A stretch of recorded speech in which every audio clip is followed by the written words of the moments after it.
Hi everyone, Namu Myoho Renge Kyo. Good to see you here again. So, sometimes I hesitate about qualifying the video I'm about to do in some way because you don't know if you're going to turn people off immediately if they hear the subject history or if you'll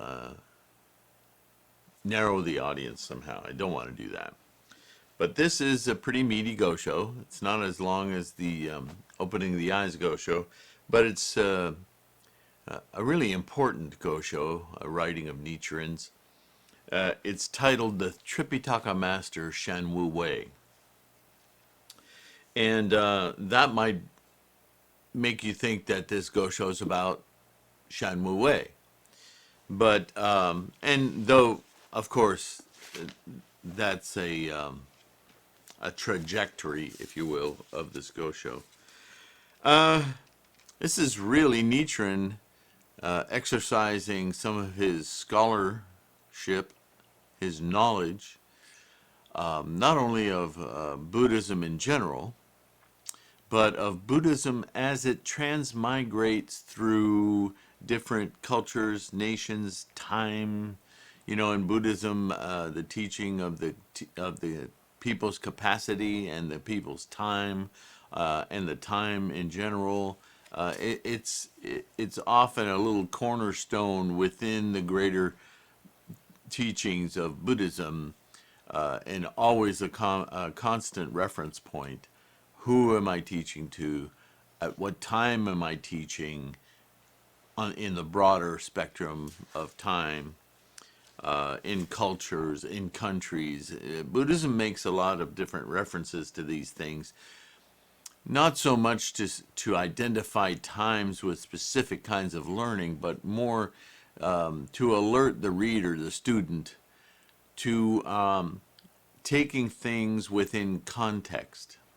This is a universal teaching that spans lifetime after lifetime after lifetime, and by that I don't mean of you, an individual, but I mean of humanity, of beings, sentient beings, of the evolution of what time itself is and what it carries with it.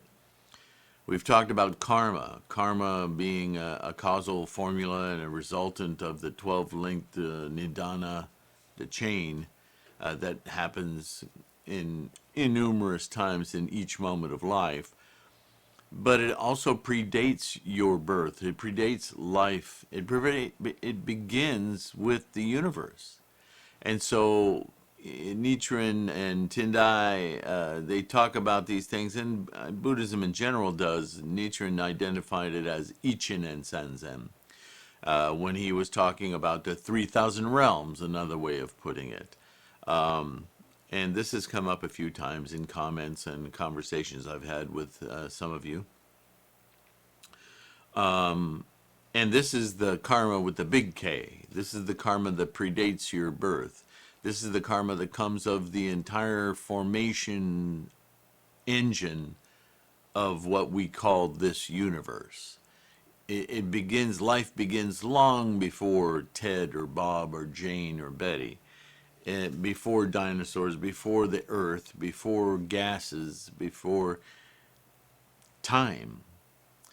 With time comes, time is itself a formation, a construct of causations or attractions, if you will.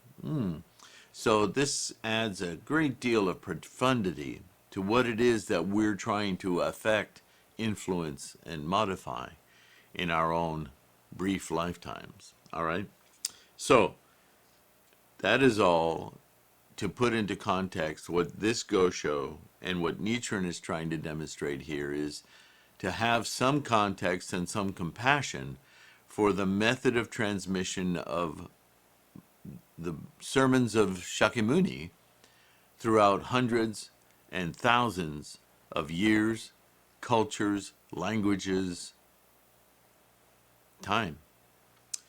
So this may bring up a lot of questions, but hopefully it'll answer many of them, and I'll try not to interrupt too much because this one kind of reads as what I've just described to you. It should kind of follow, unless I read something that immediately occurs to me that this is easy to hear in an incorrect way or whatever. You know me, I'll jump in. Okay, so let's get into it, shall we? The Tripitaka Master Shan Wu Wei, Nichiren writes, the Lotus Sutra is the heart and the core of the sacred teachings expounded by Shakyamuni Buddha during the course of his lifetime, the foundation of all the 80,000 doctrines of Buddhism. And I'm going to jump in already. For those of you not familiar, the 80,000 Doctrines of Buddhism isn't a library in Congress or in India or on Amazon that has 80,000 books. The 80,000 Doctrines is not a simile, but a saying, if you will, that encompasses what we're talking about. What we're actually alluding to is this great depth of teachings and points in the teachings that all collectively are the Buddhist teachings. Refer back always to what Shakyamuni said: study broadly, study all of Buddhist scholarship and non-Buddhist scholarship. So in a way, you could say 80,000 doctrines of Buddhism implies all of the teachings and non-Buddhist teachings, but it really, so you understand it correctly, when it says doctrines, what is really referred to, and I don't say Nichiren said this, because you'll see this throughout the sutras. 80,000 doctrines of Buddhism implies a great deal of written commentary, sutras themselves, and just scholarship of Buddhist teachings. Okay? So got that out of the way. The various exoteric and esoteric sutras, such as the Mahavajrayana, the Flower Garland, the Wisdom, and the Profound Secrets Sutras, spread in China, India, the palaces of the Dragon Kings, and the world of heavenly beings. So those are two actual countries, and the others are mental exercises. They're mental spaces. Okay? So already it's getting quite large in scope, this go-show. In addition, there are the teachings expounded by the Buddhas throughout the lands of the 10 directions, which are as numerous as the sands of the Ganges or as dust particles of the land. So right away, 80,000 doctrines is kind of blown up, isn't it?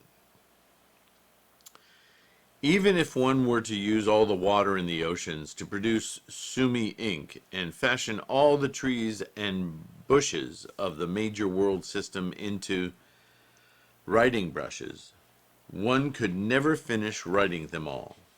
Yet, when I examine them and weigh their contents, I see that among all these sutras, the Lotus Sutra occupies the highest place. And why is this? Not because you have to get on a ladder to get to it, right? The Lotus Sutra is in the highest place because it sits atop all of the over 80,000 doctrines of Buddhism. It is the culmination of Buddhist thought on how each individual, each entity, each sentient or non-sentient entity can, in its own life, in its own way, in its own effort, awaken. Nevertheless, among the various schools of India and in Buddhist circles in Japan, there were many scholars and teachers who failed to understand the Buddha's true intention. Some of them see the true intention being that this is a teaching that, if it's valid, should work for anyone of any stature, of any capacity. But he couldn't teach that to begin with, right? We've talked about that. So if you don't get that when you first start learning or teaching yourself Buddhism, then what happens, as what happens with every single system other than Buddhism, and in Buddhism, obviously, is ego, vanity creeps in. And so all of the great teachings, which are still remain great in other sects, well, they're appropriated into a vain way to produce, maybe this scholar understands it, but he doesn't quite get it. So he makes a decision, this is what it means. And he wholeheartedly believes it, but he's missed the fundamental intention of the teachings. And he teaches, and it goes on for decades, maybe years. It transmits to other students who then become masters. And so this misinformation gets transmitted over time. So I'm getting ahead of myself, but I just want you to listen for these clues in here. Some of them declared that the Mahavajrayana Sutra is superior to the Lotus Sutra. Others said that the Lotus Sutra is inferior not only to the Vajrayana Sutra, but to the flower garland as well. Or that the Lotus Sutra is inferior to the Nirvana, Wisdom, and Profound Secret Sutras. You get the point. Still others maintain that the sutras each have their distinctive character and therefore possess various superior or inferior aspects. That's almost plausible, but what Nichiren is pointing out is that when they say this, they mean to support one other sutra and discount the importance of the Lotus as that's just another teaching. They don't get the structure, the hierarchy of all of this, and the highest place, right? They're egalitarian, and it's all good. Well, it is all good, but unless you have the supreme goal in mind and you're not heading there, but you stay stuck on this third rung of the ladder, you're not going to get to the top. Okay. Still others maintain that the sutras have their distinctive character, blah, blah. Some said that the worth of a particular sutra depends upon whether or not it accords with the capacities of the people. That's not altogether a bad assumption either. Again, it's terrible if it halts you. If it says, well, the people today, they're not that smart. The Lotus is for, like, geniuses. So, we'll just stay here. This works for us. No, that's not the point of Buddhist teachings. In fact, the Lotus Sutra isn't for geniuses. It's for everyone. Sutras that fit the capacities of the people of the time are superior, while those that do not are inferior. This superior-inferior thing, it smacks of ego, does it not? Similarly, some persons claim that if people have the capacity to gain the way through the teaching that all beings have substance, then one should condemn the teaching that all teachings are without substance, praising only the former teaching. And the same principle, they said, should be applied to all other situations. Basically, it's a fancy way of saying, if I understand it, then it's real. If I don't understand it, then I can't bother with it. That's what that really says. Not Nichiren, you understand, but these other scholars. Because no one among the people of the time refuted such doctrines, ignorant rulers and officials of states began to put great resolute mind of determination in them. They resolved themselves to them, donating cultivated fields to support those who taught them until their followers grew to be numerous. And once such doctrines had become long-standing, people came to be firmly convinced that they were correct and no longer even dreamed of questioning them. See, this is systemic problems. This is mankind. This is samsara, right?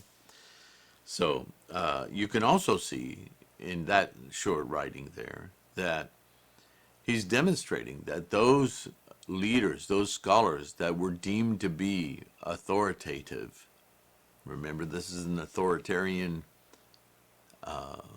culture, governance. Then the one that seemed most esteemed was given lands to grow food and to sell food and to distribute amongst the commoners, and that's why the commoners would then give rice back to the monks and so forth to help support them. It's this circle of a cultural circle, if you will. We're not really like that anymore. There are tiny aspects, but they're all financial. Anyway, but then with the arrival of the latter age, our age, there appeared one wiser than the scholars and teachers whom the people of the time followed. He began to question one by one the doctrines upheld by the early scholars and teachers and to criticize them, pointing out that they differed from the sutras on which they were based. So you claim to be studying this sutra and claiming it to be superior than all the others, and yet when I study this sutra, there are assumptions that you're making based on that misleading assumption that don't follow with the very sutra that you claim to be superior. What's going on? Or sometimes he clarified solely in the light of the various sutras that in formulating their doctrines, the scholars and teachers had failed to distinguish which sutras had been preached early in the Buddha's teaching life and which later, as well as which were shallow and which profound. Thus attacked, the adherents of these doctrines found themselves unable to defend the erroneous teachings of the founders of their various schools, and were at a loss as to how to answer. How does the ego respond to that situation?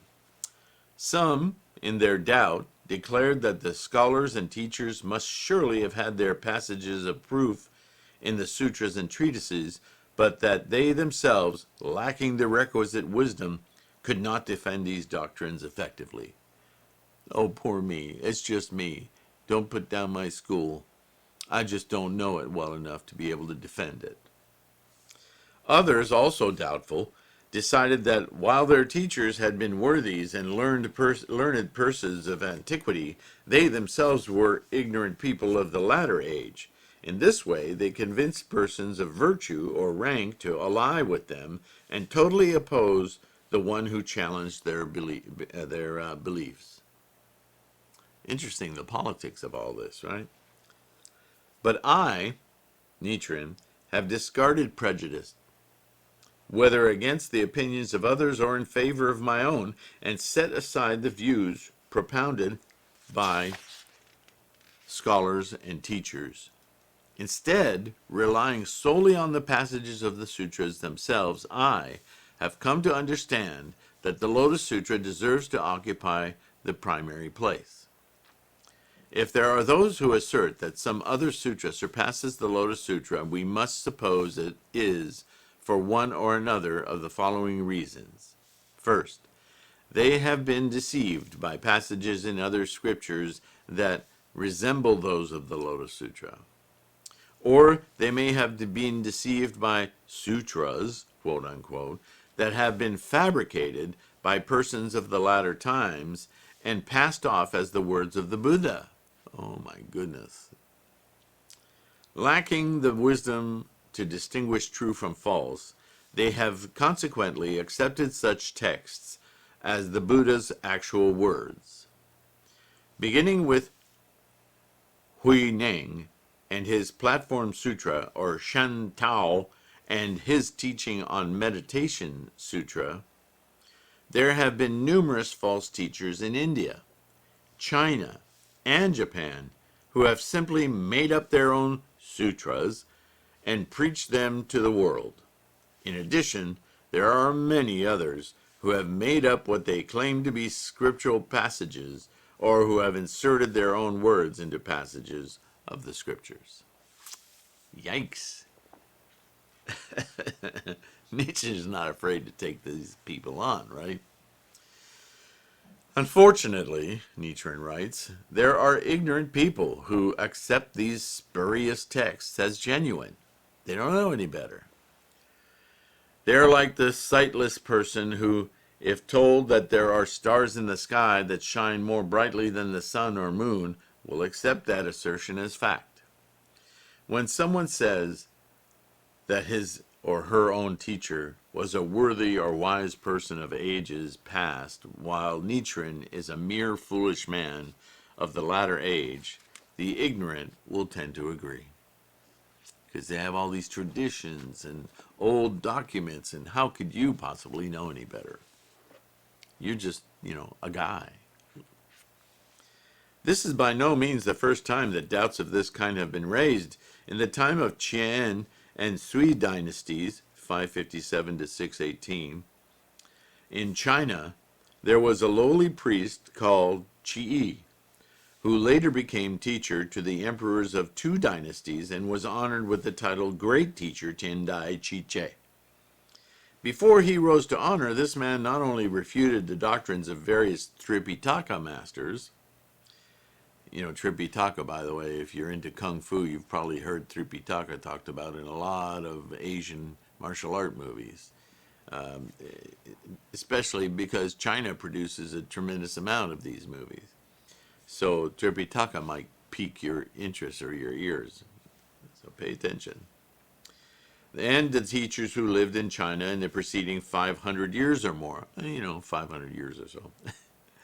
But he also refuted those of the scholars who had taught in India over the course of 1,000 years. Who is this guy, Tendai? He's pretty ballsy.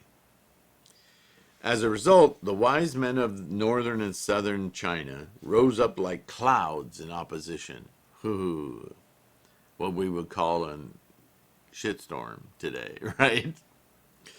While the worthies and learned persons from the east and west came forth like ranks of stars, criticisms fell on him like rain, while his doctrines were attacked as though by strong winds, hurricanes.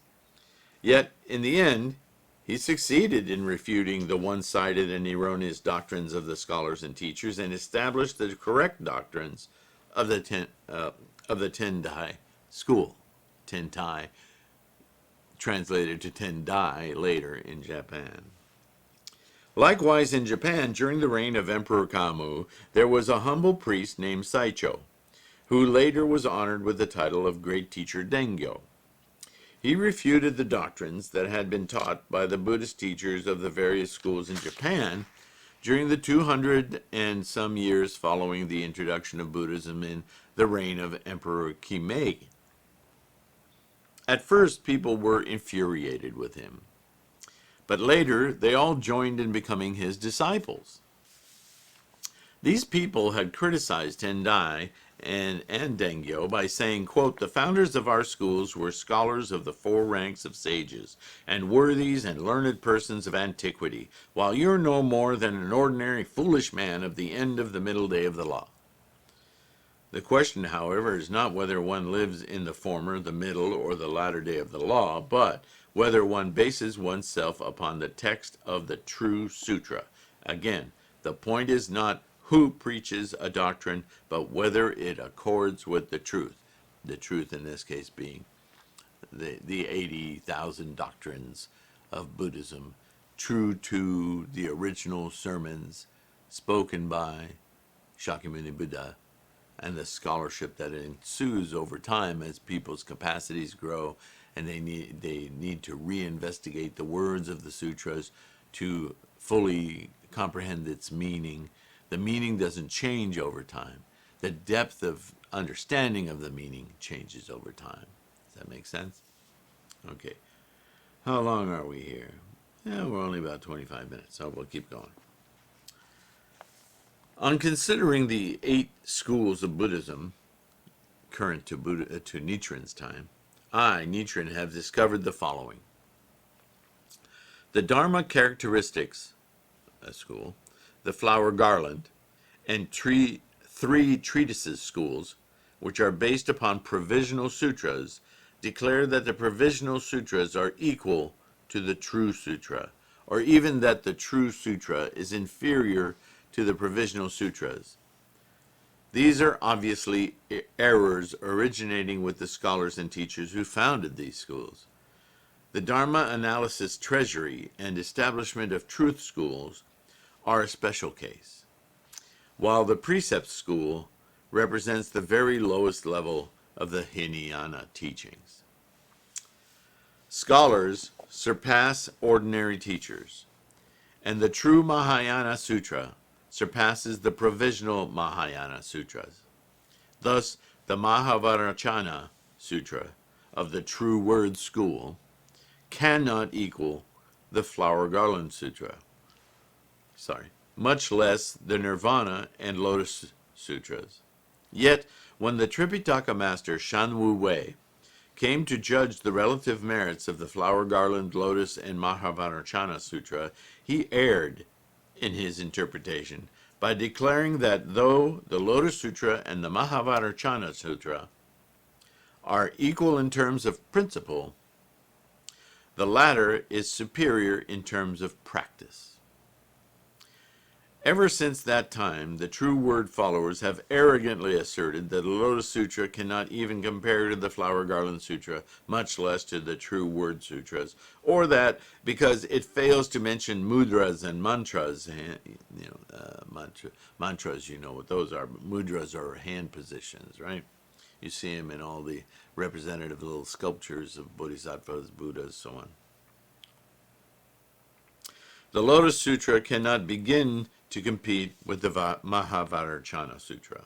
Or they point out that many of the teachers and patriarchs of the Tendai school have acknowledged the superiority of the True Word school, I don't know where that is, and that popular opinion, likewise, holds the True Word to be superior.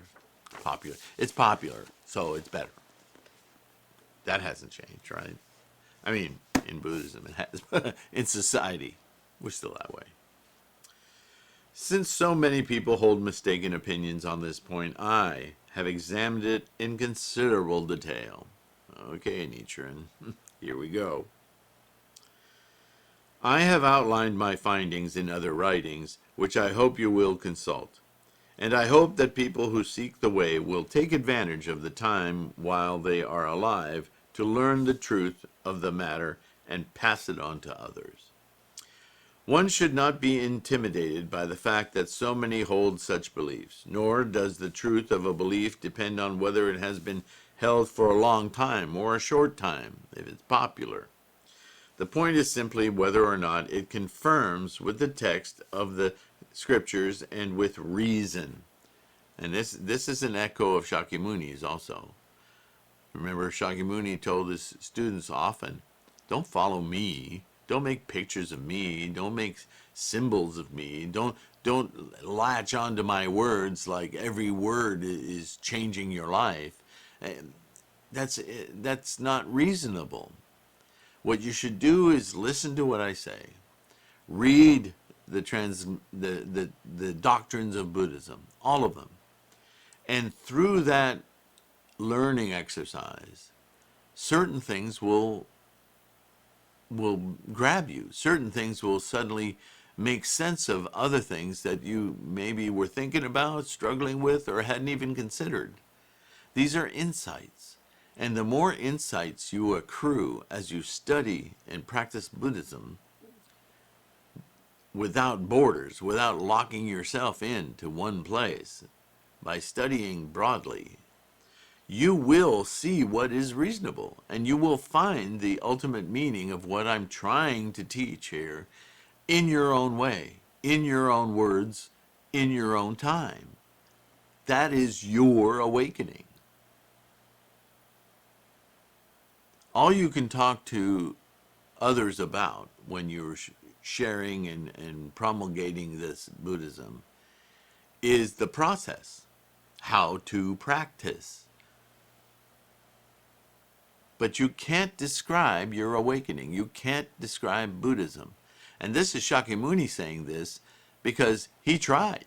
When he was first enlightened, he tried. That's the Flower Garland Sutra, the Avatamsaka Sutra, the Kigan Sutra. Those are all different names for the same sutra. The one he taught for about 2 to 3 weeks and just looked at all the sad puppies around him going, what?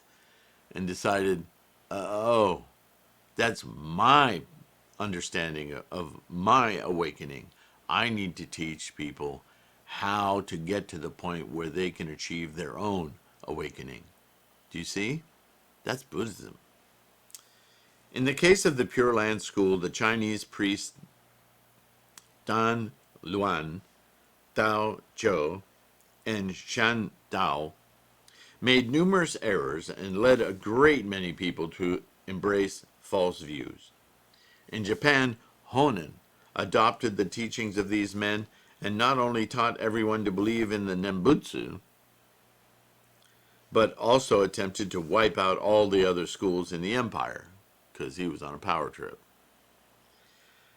Because the 3,000 priests of Mount Hiei, as well as the priests of Kofukuji, Todaiji, and the other temples of Nara, indeed of all the 8 schools, strove to put a stop to this, emperor after emperor issued edicts, and directives went out from the shogunate, all in an attempt to prevent the spread of this teaching, but in vain. On the contrary, it flourished all the more until the emperor, the retired emperor, and the entire populace came to believe it. I, Nichiren, am the son of a humble family, born along the shore in Kitaumi of Tojo, in the province of Awa, a person who has neither authority nor virtue. If the censures of the temples of Nara and Mount Hiei and the powerful prohibitions of emperors could not put a stop to the Nembutsu teachings, then I wondered, what could I do? And as a reminder, the Nembutsu, and you'll hear this in Kung Fu movies too, is this repeated chanting of the name of Amida Buddha, who is an emanation of Shakyamuni Buddha. But there's an entire sutra dedicated to Amida Buddha in talking about the pure land of Amida Buddha. And this is just describing how one looks upon one's own enlightenment, awakening, and worldview. But taking that teaching in and of itself without considering all the other teachings, that's taken to be the teaching, which it is not. But there's hundreds of years of history on that one that's going to be hard to push back on, right? So this is what Nichiren is facing. But employing the passages of the sutras as my mirror, and the teachings of Tendai and Dengyo as my compass, I have attacked these teachings for the past 17 years, from the 5th year of the Kensho era, 1253, to the present, and the 7th year of the Buen era, 1270. And as may be seen by the evidence before one's eyes, the spread of the Nembutsu in Japan has been largely brought to a halt. Even though these are people who do not cease chanting the Nembutsu with their mouths, I believe they have come to realize in their hearts that the Nembutsu is not the path by which to free themselves from the sufferings of birth and death. So they're still ritualizing it, but they can see that it's basically a ritual. It's like comfort food, but it doesn't promote your good health. The Zen school likewise is guilty of doctrinal errors. By observing one thing, you can surmise 10,000.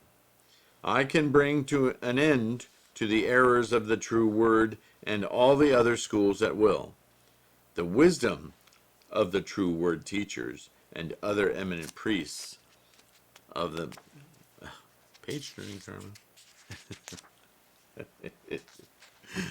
of the present time cannot compare to that of an ox or a horse, and their light is less than that given off by a firefly. To expect anything from them is like placing a bow and arrows in the hands of a dead man, or asking questions of one who is talking in one's sleep. Their hands form the mudra gestures, their mouths repeat the mantras, but their hearts do not understand the principles of Buddhism. In effect, their arrogant minds tower like mountains, and the greed in their hearts is deeper than the seas. And all these mistaken opinions mentioned above have come about because they are confused as to the relative superiority of the various sutras and treatises, and because none of them has corrected the errors originally propounded by the founders of these schools. So, I'm going to take a pause there. We've covered a lot of ground, and I take it at this point, at least some of you must have questions. But I hope that you appreciate that in this Go Show, I'm kind of moving along.